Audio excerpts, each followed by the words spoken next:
here we are, Talbot Street.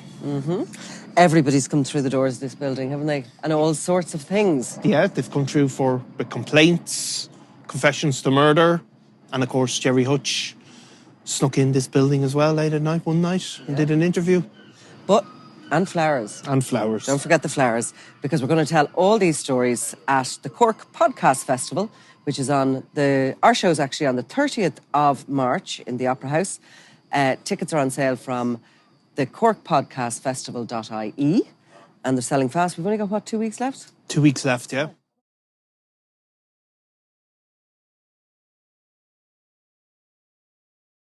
Good morning. My name is Assistant Commissioner Justin Kelly of Garda Síochána, Ireland's National Policing and Security Service.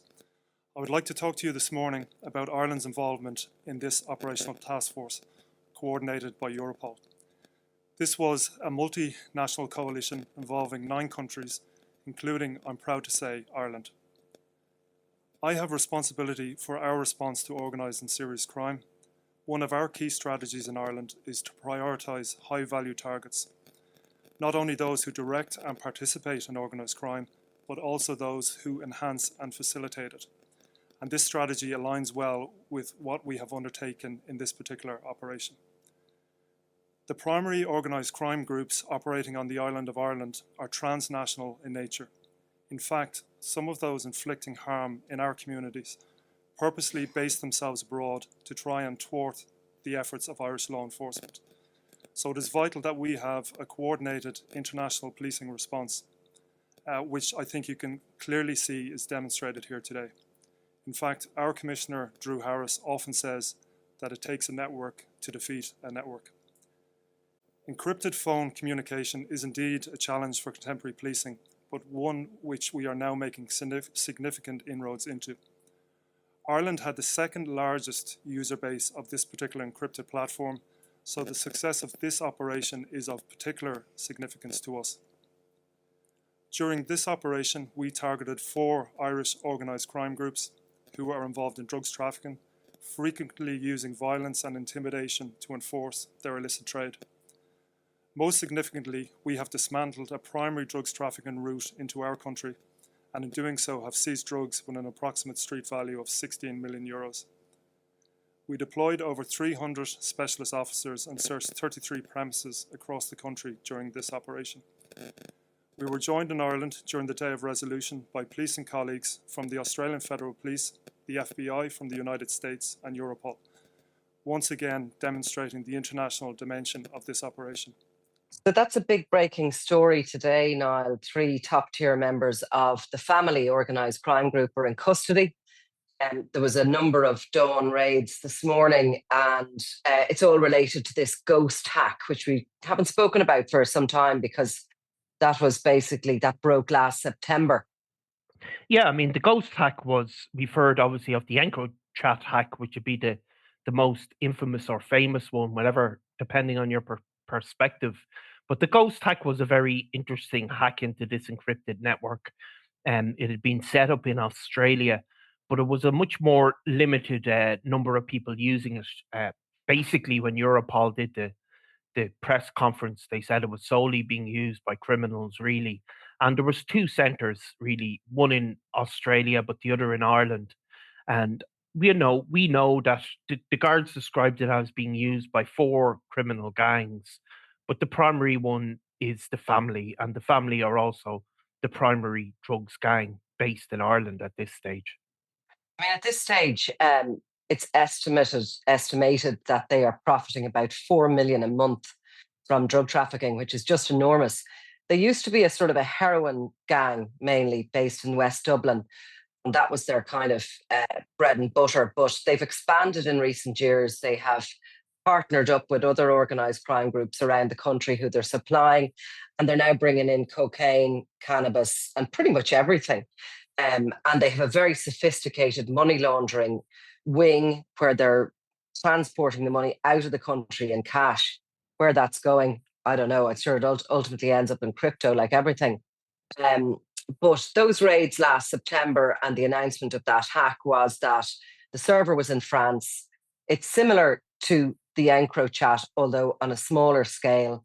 that the information was being fed to the relevant jurisdictions, and from February of last year, and the day of action was in September, I think the 16th last year, when there was raids on about 33 premises in Ireland.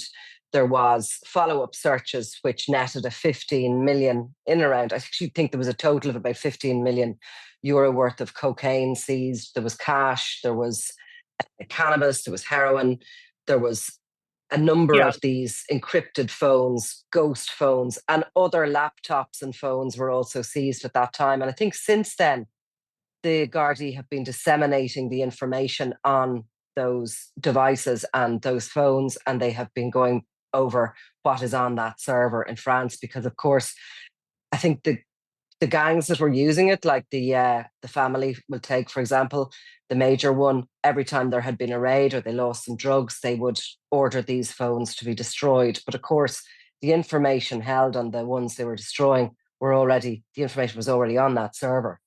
Yeah, see, I think they seized 42 handsets, they said in total. Ghost, the Ghost encrypted network was different than EncroChat. In EncroChat, you just downloaded an app, and that was basically the encrypted bit of it. But with Ghost, they sold, I think it was iPhones, but they actually sold a handset, and that was said to give them more control. The messages could be deleted, but obviously these handsets do exist, and it may be it was said at the time that there was a degree of technical support in each of the countries where these handsets were used. So you'd have to really have an IT guy based somewhere in Ireland, for example, or in Australia. And yeah, there was guys who had to deliver or arrange the delivery of the actual handsets as well. So it was a different operation than EncroChat, but it certainly has it's certainly what happens with these things now is all of the messages have to be matched with people's locations. You know, CCTV has to be gone through. If somebody sent a message at a certain time related to a drug shipment, people will go back and look. I presume quite complicated, but we've seen in EncroChat in other countries how that can be done, and that people. I mean, some of the major EncroChat cases were eventually successful on the basis that the people using them maybe, wished each other, a happy birthday, took pictures of their cars or their kids. I think some guy took a picture of his mowed lawn out the back and sent it to a friend, and that was ultimately enough to get him done.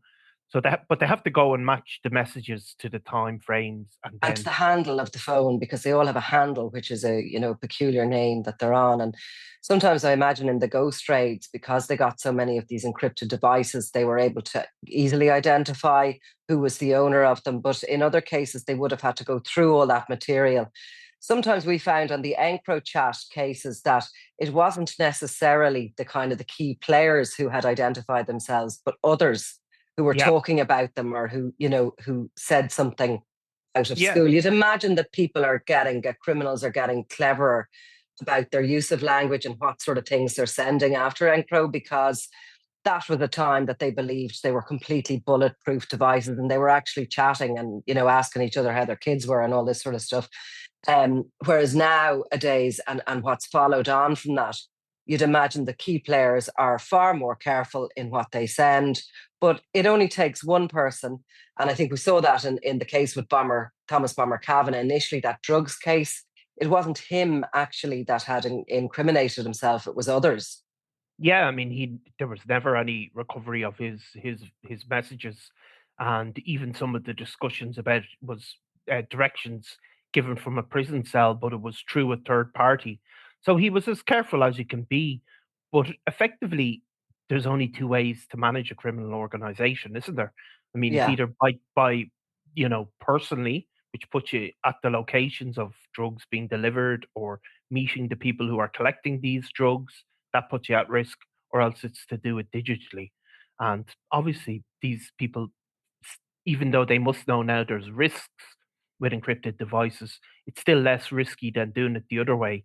I mean, there was an amazing story before about some mafia guy who in the US who he didn't speak to his brother for 40 years or something, because they could be put together as a criminal gang. But eventually, they were still put together anyway. So Right. they have to communicate in some ways. Yeah, because they're And an international business and the family have developed into that.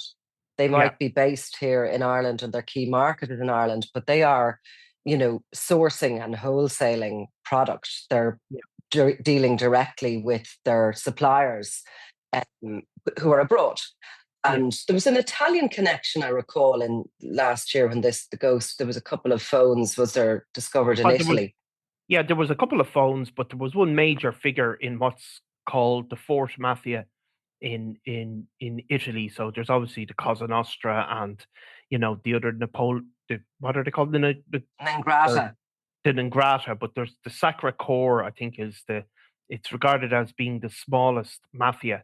But they're based on the Albanian border, which borders with Italy and has long-term historical connections. And obviously the suspicion was that he was at least he was directing drug shipments into Central Europe Mm. from Italy, because a lot of the a logistical point where drugs are delivered is in Albania. It's been like that for 20 years. So Mm. that was the suspicion. But if you're right, like if you're operating an international criminal gang, you have to do it somehow. And if Mm. you're not going to do it by phone, you have to be flying out, meeting Yeah. these guys. And then, of course, as we've seen in other cases, that puts you at risk anyway. So I don't know Yeah, if there's no easy way to be a drug dealer, is there? well, not on a major scale anyway. No, no, no. Well, I suppose so what we have from the raids this morning, or for our own purposes, I suppose the most important thing is the boss of the grouping that we call the family, plus two key lieutenants are in custody. And I understand that that boss figure, they will be looking for charges against him relating to directing a criminal organization, which of course is the big one, isn't it? From the old Gangland legislation, we call it the old Gangland legislation now. It took a long time for it to start being used before the courts. After it came in, there was a kind of a sense of worry around it. And I think the same thing has happened in this country around evidence to do with encrypted phones, devices coming off them. So the big story here really is that these guys can be held for up to 7 days in custody while everything is put to them. It's described as a treasure trove, what there is against them, the evidence against them. But the big question will be what the Director of Public Prosecutions does, because we have not yet seen a case involving encrypted communication before the Irish courts.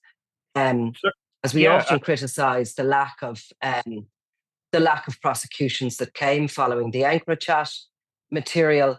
I mean, you look even just across the border into the north, and there has been a huge amount of activity around EncroChat cases, huge amount of guilty pleas, and a lot of very significant figures have been through the courts and are still before the courts. The UK is a whole different story because there have been massive networks taken down. I don't know when the last time I looked at the figures in the UK, but there was something like 700 to 1,000 ongoing investigations. There was many of these groupings still pop up all the time on the National Crime Agency website as having been completed their investigation. They have largely pleaded guilty, and the jails in the UK are so full that they're having to open them up and let people out. Such has been the success. But we haven't seen anything yet here in Ireland. And this really will be the test case, I think, yeah, once the DPP brings charges or advises that charges are brought against these individuals. And to be honest with you, I'd say if it doesn't happen with this case, we're looking at being so antiquated in our policing. I do not believe that we have an ability to fight crime in the modern world. We have to start somewhere with this. We have to start using this evidence, putting it before the courts, testing it, as it has been tested in those other very like jurisdictions to us, the North and the UK. Our laws are pretty similar, and they have been tested and tested again there. Obviously, a warrant is signed by a French judge, and that warrant would have to be accepted by the Irish courts. But under European law, that should be accepted. yeah. I mean, so the issue would be obviously we know Irish criminals are using these. Well, we know for a fact people like Liam Byrne used EncroChat because all of that came out in court. of course, he was dealing with people in Ireland using those same devices. So the issue is, if the reason the Ghost network is probably a great example is because it's probably quite self-contained, and we do know there was a large amount of seizures connected with this information. So the guards presumably are able to tie seizures to messages in a relatively small uh, sample size, because there was, while there was a good lot of people using it, it was still, 11, Mm. 12 arrests of people. So they're not talking about hundreds and thousands of possible people. Yeah. So it's a good sort of sample size to bring a prosecution. It's nearly all based in Ireland, the drug dealing. There might be international contacts, but there's a lot of Hmm. movement of drugs around, directly managed by the family organization. They didn't have these sort of sub cells doing it. They seem to have really controlled it. So all of that would give you the idea that this is a winnable case. Now, Mm. if the case isn't brought, um, and the DPP say, well, we can't bring this to an Irish court, is it effectively mean, well, you can be a drug dealer as long as you're on an encrypted network? I mean, Well, this is it. that would be the And you're follow safe through here in logic. Ireland. I mean, that would be certainly the message that we'd be sending out. Um, Yeah. So what? given that given that the evidence is believed to be so strong in this case as well, Yeah. So I mean, so that's the issue. Now, obviously, there is the issues, in terms of the warrant, as you spoke about. This is an international investigation. The information is seized in another jurisdiction and sent back. It's not seized initially in Ireland. Okay, so that all poses some sort of legal complexity. But we sat through the Regency trial, where uh, Jerry Hutch and Jonathan Dowdall drove a car across the border, Mm. and that was in another jurisdiction, and there was a legal argument about it. I mean, I sat there and thought, well, the courts are going to rule this out, but the courts allowed it because it follows a sort of a general principle. And we've seen this again with cases involving CCTV or privacy, where if the issue is so big, if you're investigating a murder or a criminal organization, that the courts will not throw it out on a technicality effectively. Now, I'm sure Mm. there's a way more better ways to describe that legal debate, but that is effectively what we saw in the Regency trial, where it was accepted that the information on the bug conversation was sort of garnered without the correct warrants or the correct permissions, but it was decided that because you're investigating crimes that are so serious, that the court should be allowed to hear it. Now, Mm. we have a conservative legal establishment, I suppose, and that conservative legal establishment, who interact with the DPP or whatever. I don't know exactly how it works. Maybe it's the DPP themselves take a view that this may not succeed in court. But you do sometimes wonder, is it not worth giving it a go anyway and Well, seeing? absolutely.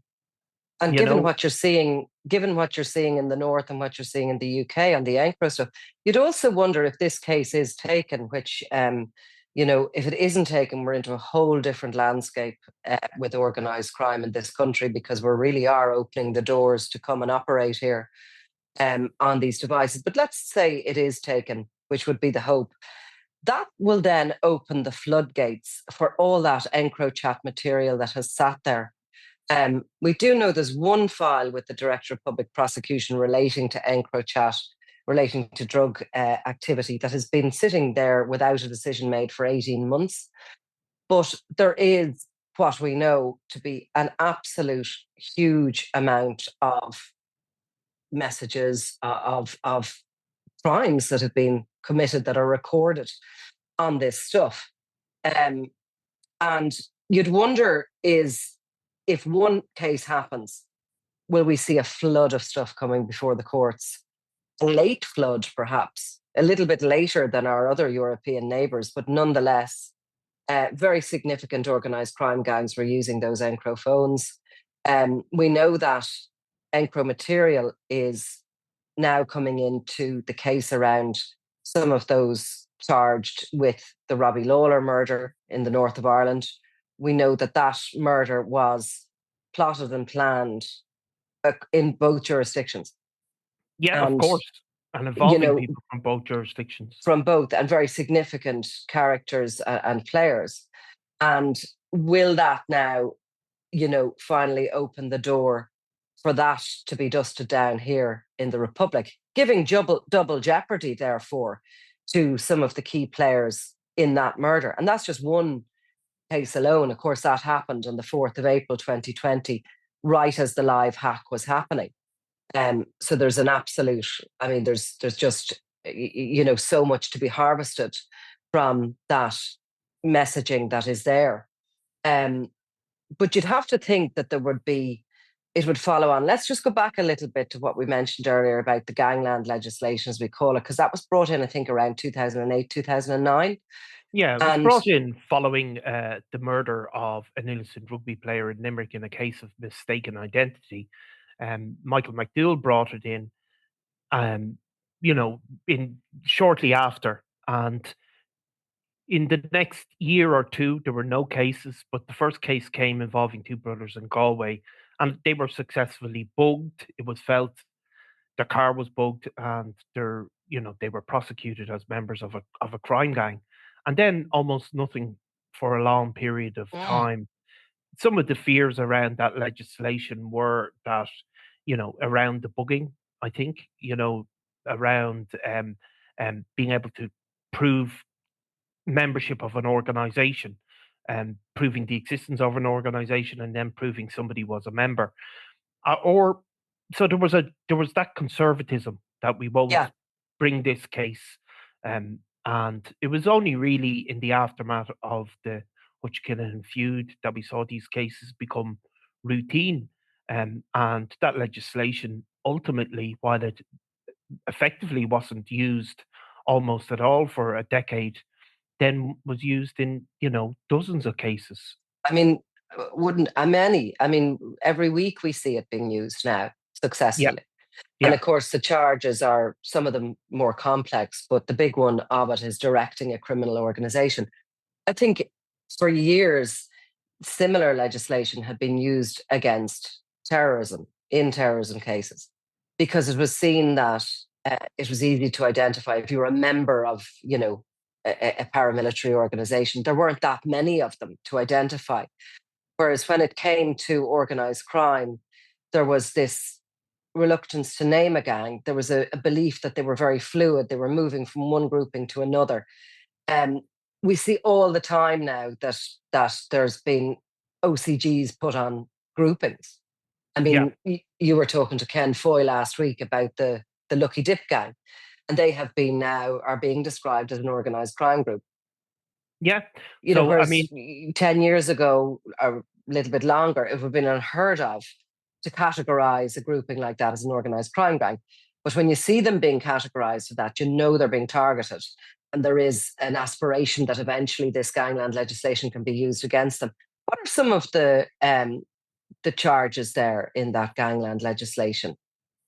Well, there's the facilitation charge, which we've seen a lot. So it'd be, for example, we've seen people being prosecuted even for buying burner phones for people and supplying them.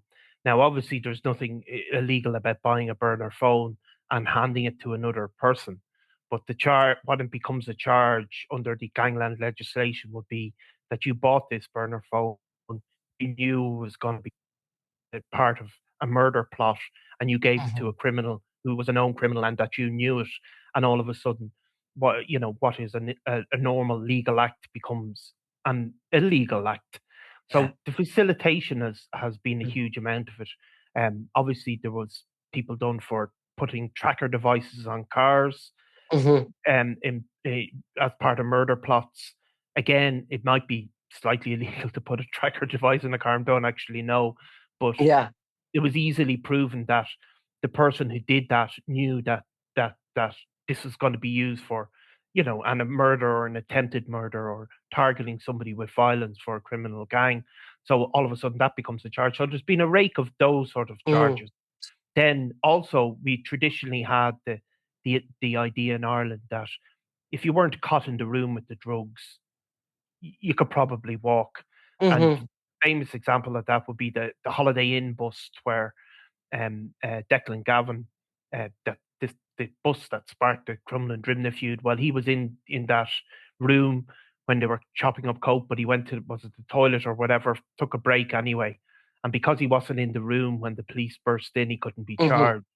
But obviously now, with the Gangland legislation, if you can prove he had been in there previously, he'd been communicating with them, all of a sudden you can bring this sort of facilitation charge, or this directing a criminal gang charge, or even being a member of a gang. So it's, all of these I things. suppose it's that whole idea. I think Sean Gallan, senior counsel, said it during the trial of Freddie Thompson for the murder of David Dottie Douglas. And he said, something along the lines of there was one finger on the trigger, but many hands on the gun. Yes. And so it used to have to, look, we go back 20, 30 years, there was people done for joint enterprise, but they had to be literally driving the hitman in a car, and they would be done for murder. Obviously, there was always, in those cases, nearly always somebody behind that further. And those cases were never successful in the past for people directing those crimes. And that's why people continued to do it until they were really shot dead themselves. So the Gangland legislation has changed it. But the encrypted devices was, I suppose, a response to those charges, or those charges as they started to come across the Western world, probably beginning in the US with the RICO legislation, which was targeted the mafia in the 90s and the 80s. So the encrypted devices let them stay totally separate to it, but law enforcement have to respond to the changes in technology. And you would hope that Ireland wouldn't become a country where, a sort of legal black spot. Now, I suppose if we were talking about the Regency, you could criticise the Regency prosecutors, the DPP, for bringing that charge. But I don't think this is a similar case. This does and must be tested in court at some point. We can't. And this seems to be the ideal case to do so. You would think so. You would think so. Partly because of the number of seizures that, even in the Garda press release at the time, they were, they identified exact seizures over a period of time, therefore clearly suggesting that they had these encrypted devices during these movements of drugs, and therefore they must be able to trace everything pretty well. So yeah, you would think it's an ideal case, but yeah, we I suppose we'll know in a number of days. Yeah, and we understand that there's going to be some official announcements around these arrests and this operation tomorrow. So we'll come back to that, and we'll probably, hopefully, attend the press conference and see what has to be said. But this is another sort of a Europol, Eurojust umbrella investigation. And just like EncroChat was, but at least this time, Ireland is there at the table. And, as I say, we wait now this week to see what the DPP does. But it's really, the pressure is on there now, I think, to bring one of these cases before the courts. I mean, your alternative is you let these guys back to doing what they were doing. They'll just pick up a new network, create it. They have the money to create their own. And they're back in business. Yeah, and we just keep picking off the middlemen, I suppose, and leave the guys at the top continue to do their business, and that doesn't seem ideal. And remember, this is, in the void filled by the absence of the Kinahan cartel. These are literally the number one drug organization in the country. So you would have to think that they have to be, if the police work is done, that there has to be, the state also have to set up or step up, I suppose. Exactly. Right, well, we'll talk again about it tomorrow. Thanks, Nicola. Thanks, Niall. Robbie Lawler was out of control. This is Double Cross, the murder of Robbie Lawler. It was going to be an all-out war with him in the middle of it. A Crime World special investigation podcast based on my new book, Web of Betrayal, wherever you get your podcasts. I'm Nicola Tallant, and you're watching Crime World, a podcast about criminals, drugs and the underworld in Ireland and across the globe. Make sure you subscribe to our channel and turn on notifications so you can be the first to watch all our latest episodes. You can also listen wherever you get your podcasts.